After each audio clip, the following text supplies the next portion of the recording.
Hello, welcome to mom's routine. ഇന്ന് നോമ്പിൻ്റെ മൂന്നാമത്തെ ദിവസം കേട്ടോ. ഇന്ന് രാവിലെ എണീറ്റപ്പോൾ തന്നെ ഒരുപാട് വൈകിക്കണം കേട്ടോ. 9:30-10 മണിയൊക്കെ സമയമായിക്കണ്. അപ്പോൾ നോമ്പായി കഴിഞ്ഞാൽ എല്ലാവരും അങ്ങനെയൊക്കെ തന്നെ ഇരിക്കാറും. രാവിലെ കുറച്ച് നേരം കിടക്കാമല്ലോ, അപ്പോൾ ചായ ഒന്നും ഉണ്ടാക്കേണ്ട ആവശ്യമൊന്നുമില്ലല്ലോ.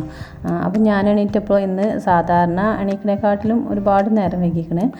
10 മണി നേരമായിക്കണ്. അപ്പോൾ ഞാൻ മുറ്റത്തേക്ക് ഇറങ്ങി നോക്കിയപ്പോൾ അവിടെ മുറ്റത്ത് പേരക്ക മരം ഉണ്ട് കേട്ടോ. അതിൻ്റെ താഴെ ഒരു 2-3 കിടക്കണുണ്ട്. കിളികൾ കൊത്തിയതാണ്, നല്ല പഴുത്ത് പോയത്, പൊട്ടിക്കാൻ മറന്നു പോയതാണ്. അപ്പോൾ മോള് അത് കണ്ടപ്പോൾ അതിൻ്റെ മുകളിൽ ഇനി ഒരു 3-4 കൂടി ഉണ്ട്, അത് പൊട്ടിക്കാൻ എഴുതിയിട്ട് കയറാണ്. അപ്പോൾ രാവിലെ തന്നെ എൻ്റെ ക്ലീനിങ്ങും കാര്യമൊക്കെ കഴിഞ്ഞിരിക്കണ്. നമ്മൾ രാത്രി തന്നെ പാത്രമൊക്കെ കഴുകി അത്താഴത്തിന് എണീറ്റ് കഴിഞ്ഞാൽ അങ്ങനെയുള്ള പണികളൊക്കെ നമ്മൾ തീർക്കുമല്ലോ. പിന്നെ രാവിലെ ഒന്ന് തുടക്കാനോ അങ്ങനെ എന്തെങ്കിലുമൊക്കെ ഉണ്ടാവുള്ളൂ. അത് കഴിഞ്ഞിട്ട് മെഷീനിൽ അലക്കാനുള്ളതൊക്കെ ഇട്ട് കഴിഞ്ഞാൽ പെട്ടെന്ന് തന്നെ ഞാൻ കുളിക്കും. അപ്പോൾ കുളി നേരത്തെ കഴിക്കാൻ നല്ലത്.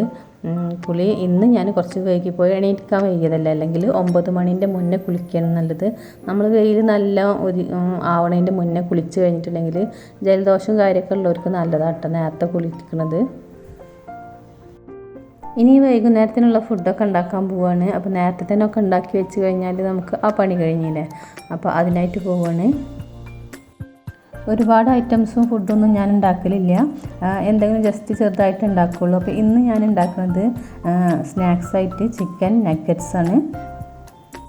അതിനായിട്ട് ചിക്കൻ്റെ ബോൺലെസ് ആയിട്ട് കുറച്ച് പീസുകൾ എടുത്തിട്ടുണ്ട്. അത് നമ്മൾ ചെറിയ മിക്സിൻ്റെ ജാറിൽ ഇട്ട് കൊടുക്കുകയാണ്. ഒരു പീസ് ബ്രെഡ് കൂടി ഇട്ട് കൊടുക്കുന്നുണ്ട്. അപ്പോൾ ഈ സ്നാക്സ് ഉണ്ടാക്കാൻ നല്ല സിമ്പിളാട്ടോ, പെട്ടെന്ന് ഉണ്ടാക്കിയെടുക്കാൻ പറ്റും. എന്നിട്ട് അതിലേക്ക് ഞാൻ ഒരു 1/2 സ്പൂണ് കുരുമുളക് പൊടി ചേർത്തിട്ടുണ്ട്. പിന്നെ ഇഞ്ചി വെളുത്തുള്ളി പേസ്റ്റ് ആക്കിയതാണ്, അതൊരു സ്പൂൺ ചേർത്ത് കൊടുത്തിട്ടുണ്ട്. എന്നിട്ട് നമ്മൾ സോയാ സോസ് കുറച്ച് ഒഴിച്ചു കൊടുക്കുക. പിന്നെ ഞാൻ ചേർക്കുന്നത് ഉപ്പാണ്. ഉപ്പ്, മുളക് പൊടി കൂടി ചേർത്ത് കൊടുക്കുക കേട്ടോ. എന്നിട്ട് നന്നായിട്ടൊന്ന് അരച്ചെടുക്കണം. ഒന്ന് വെള്ളമൊന്നും ചേർക്കരുത്, അല്ലാതെ തന്നെ അരച്ചിട്ട് ഇതുപോലെ ആക്കിയെടുക്കണം. ഈ സ്നാക്സ് ഉണ്ടാക്കുമ്പോൾ നമുക്ക് ഉള്ളി കട്ട് ചെയ്യാനോ ഒന്നും നിൽക്കണ്ട, പെട്ടെന്ന് ഉണ്ടാക്കാൻ പറ്റും കേട്ടോ. നല്ല ടേസ്റ്റും ഉണ്ടാവും. പിന്നെ അതിലേക്ക് ഞാൻ കുറച്ച് സൺഫ്ലവർ ഓയിലും കൂടി ഒഴിച്ചു കൊടുക്കുന്നുണ്ട്. എന്നിട്ട് നന്നായിട്ട് ഒന്ന് കുഴച്ചെടുക്കണം. അപ്പോൾ ഇതുപോലെ കൈ വെച്ചിട്ട് നമുക്കൊന്ന് നന്നായിട്ടൊന്നിങ്ങനെ ജസ്റ്റ് ഇങ്ങനെ കുഴച്ചെടുക്കാം. നമുക്ക് നോമ്പ് തുറക്കുന്ന സമയത്ത് നമ്മൾ സിമ്പിളായിട്ട് എന്തെങ്കിലും കഴിക്കണം നല്ലത്. ഇതുപോലെ പൊരിച്ചതൊന്നും കഴിക്കുന്നത് അത്ര നല്ലതല്ല, ക്ഷീണം നമുക്ക് കൂടുകയുള്ളൂ കേട്ടോ. അപ്പോൾ സിമ്പിളായിട്ട് എന്തെങ്കിലും കഴിക്കാൻ നല്ലത്. അപ്പോൾ ഞാൻ ഇതൊന്നും കഴിക്കലില്ല, കുട്ടികൾക്ക് വാശി അടിക്കുമ്പോൾ എന്തെങ്കിലും ഉണ്ടാക്കി കൊടുക്കുക എന്നുള്ള രീതിയിൽ ഉണ്ടാക്കണേ ഉള്ളൂ.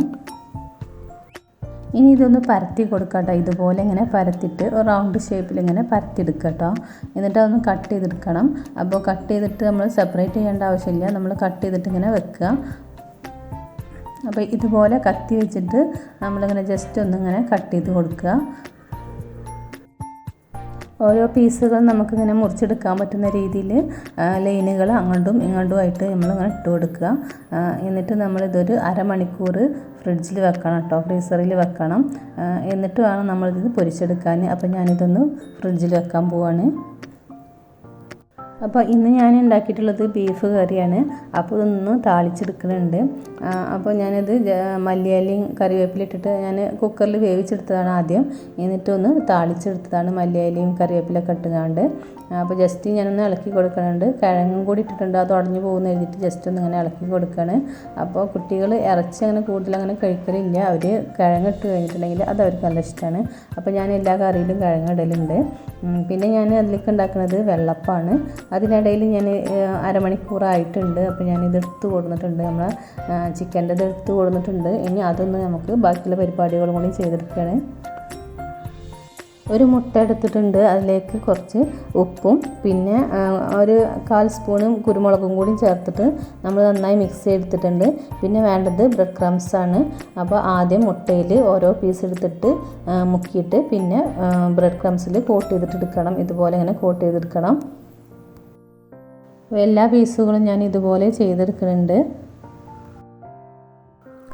അപ്പോൾ എല്ലാതും ആക്കി കഴിഞ്ഞിട്ടുണ്ടെങ്കിൽ പിന്നെ നമുക്ക് ഫ്രൈ ചെയ്തെടുക്കാം. അപ്പോൾ ഫ്രൈ ചെയ്തെടുക്കാൻ വേണ്ടി ഞാൻ കുറച്ച് ഓയിൽ ഒഴിച്ചു കൊടുത്തിട്ടുണ്ട്. അപ്പോൾ ഒരു മീഡിയം ഫ്ലെയിമിലിടുക, നല്ല ഹൈ ഫ്ലെയിമിലിടണ്ട, സിമ്മിലിടണ്ട കേട്ടോ. ഒരു മീഡിയം ഫ്ലെയിമിലിട്ടാൽ മതി. അപ്പോൾ ഇതിട്ട് കൊടുത്തിട്ട് ഒരു 5 മിനിറ്റ് കഴിഞ്ഞിട്ട് നമുക്കൊന്ന് മറിച്ചിട്ട് കൊടുക്കാം. അപ്പോൾ അതാണ് മീഡിയത്തിലിടാൻ പറഞ്ഞത്. അപ്പോൾ മീഡിയത്തിലിട്ടിട്ട് ചിക്കൻ ഒന്ന് ജസ്റ്റ് ഒന്ന് വെന്തിട്ടണം. എന്നിട്ട് നമുക്ക് മറിച്ച് കൊടുക്കാം. അപ്പോൾ ഈ ഗോൾഡൻ കളർ ആവുന്ന സമയത്ത് നമുക്കൊന്ന് മറിച്ച് കൊടുക്കാം, ഒരു സൈഡ് മറിച്ച് കൊടുക്കാം. എല്ലാ പീസുകളും ഒന്ന് മറിച്ചിട്ട് കൊടുക്കുക. എന്നിട്ട് പിന്നെ ഒരു ഇതേപോലെ തന്നെ ഒരു 2-3 മിനിറ്റ് മതി കേട്ടോ. അതിന് ശേഷം നമുക്കിത് കോരി മാറ്റാം.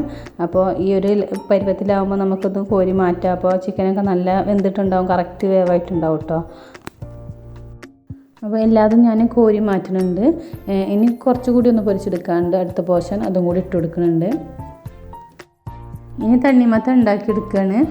അപ്പോൾ തണ്ണിമത്തൻ ഇതുപോലെ ഇങ്ങനെ ചെറിയ ചെറിയ പീസുകളാക്കിയിട്ട് കട്ടാക്കി എടുക്കുകയാണ്. നമ്മുടെ ചിക്കൻ നഗറ്റ്സ് അവിടെ ഇട്ട് കൊടുത്തിട്ടുണ്ട്, അതും കൂടി കോരി മാറ്റണം ഇനി ആയി കഴിഞ്ഞിട്ടുണ്ടെങ്കിൽ. അപ്പോൾ തണ്ണിമത്തൻ ഇതുപോലെ ചെറിയ പീസുകളാക്കി കട്ടാക്കി എടുത്തിട്ട് ഞാൻ വെള്ളമാക്കി എടുക്കുകയാണ് ചെയ്യൽ. അപ്പോൾ അതിൻ്റെ സമയത്ത് ഞാൻ അത് കട്ടാക്കി വെച്ചിട്ടുണ്ട്. പിന്നെ ഞാൻ വെള്ളപ്പം ചുട്ടെടുക്കണം കൂടി ഉണ്ട്. അപ്പോൾ പെട്ടെന്ന് നമ്മൾ ഇതുപോലെ ഇങ്ങനെ ഉണ്ടാക്കിയെടുത്ത് കഴിഞ്ഞാൽ ബുദ്ധിമുട്ടൊന്നുമില്ല കേട്ടോ. വേഗം തന്നെ നമ്മൾ പണിയൊക്കെ പെട്ടെന്ന് കഴിക്കാൻ പറ്റും നമുക്ക്.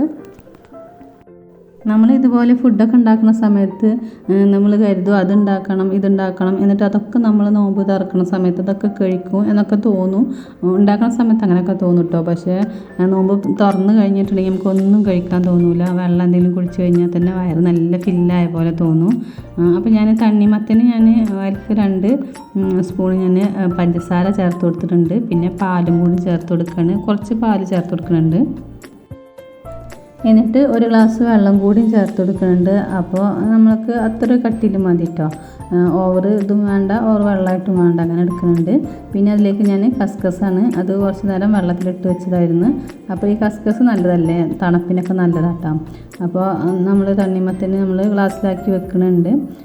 അത് ഒരു ഐസ് ക്യൂബ് ഇട്ട് കൊടുത്തിട്ടുണ്ട്. തണുപ്പ് ആവശ്യം ഉണ്ടെങ്കിൽ ഇട്ടാൽ മതി, അല്ലെങ്കിൽ ഇടണ്ട. അപ്പോൾ ഞാനൊരു ഐസ് ക്യൂബ് ഇട്ട് കൊടുത്തിട്ടുണ്ട്. പിന്നെ ഞാൻ നന്നാരിൻ്റെ അതും കൂടി വെള്ളം കൂടി ആക്കി എടുക്കുന്നുണ്ട്. അപ്പോൾ അതിലേക്ക് 2 ചെറുനാരങ്ങ കട്ടാക്കിയിട്ട് 2 കഷ്ണം ഇട്ട് കൊടുത്തിട്ടുണ്ട്. പിന്നെ പുതിനയില 2 കഷ്ണം കൂടി ഇട്ട് കൊടുത്തിട്ടുണ്ട്. അപ്പോൾ നന്നാരി വെള്ളം നമ്മൾ ഉണ്ടാക്കിയെടുത്തിട്ടുണ്ട്. അപ്പോൾ നമ്മുടെ ചിക്കൻ നഗറ്റ്സ് ഇവിടെ റെഡിയാക്കി എടുത്ത് വെച്ചിട്ടുണ്ട് കേട്ടോ. അപ്പോൾ നല്ല ടേസ്റ്റാണ്. പിന്നെ ഞാൻ ഇതാണ് ബീഫ് കറി, വെള്ളപ്പവും ചിക്കൻ നഗറ്റ്സും വെള്ളമൊക്കെ ടേബിളിൽ റെഡി ആക്കി കൊണ്ടു വെച്ചിട്ടുണ്ട്. പിന്നെ ഫ്രൂട്ട്സ് നമ്മൾ കുറച്ചും കൂടി നേരം കഴിഞ്ഞിട്ടേ കട്ടാക്കി എടുക്കുകയുള്ളൂ. അപ്പോൾ എൻ്റെ സിമ്പിളായിട്ടുള്ള നോമ്പ് തുറ ഇങ്ങനെയാണ്. അപ്പോൾ കൂടുതൽ ഹെവി ആയിട്ടൊന്നും ഞാൻ ഉണ്ടാക്കിയെടുക്കലില്ല. അപ്പോൾ ഇത്രയേ ഉള്ളൂ എൻ്റെ വീഡിയോ. അപ്പോൾ നിങ്ങൾക്ക് ഈ വീഡിയോ ഇഷ്ടപ്പെട്ടിരിക്കണമെങ്കിൽ എന്തായാലും ഒന്ന് സബ്സ്ക്രൈബ് ചെയ്ത് സപ്പോർട്ട് ചെയ്യട്ടോ. അപ്പോൾ കൂടെയുള്ള ബെല്ലൈക്കണും കൂടി ഒന്ന് പ്രസ് ചെയ്യുക. അപ്പോൾ എൻ്റെ മുന്നത്തെ വീഡിയോസൊക്കെ ഒന്ന് കണ്ടു നോക്കുക. നിങ്ങൾക്ക് ഇഷ്ടപ്പെടുകയാണ് എന്നെങ്കിൽ ഒന്ന് സബ്സ്ക്രൈബ് ചെയ്ത് സപ്പോർട്ട് ചെയ്യുക. അപ്പോൾ ഞാൻ മറ്റൊരു വീഡിയോ ആയിട്ട് വരാം. അതുവരേക്കും എല്ലാവർക്കും താങ്ക്സ് ഫോർ വാച്ചിങ്.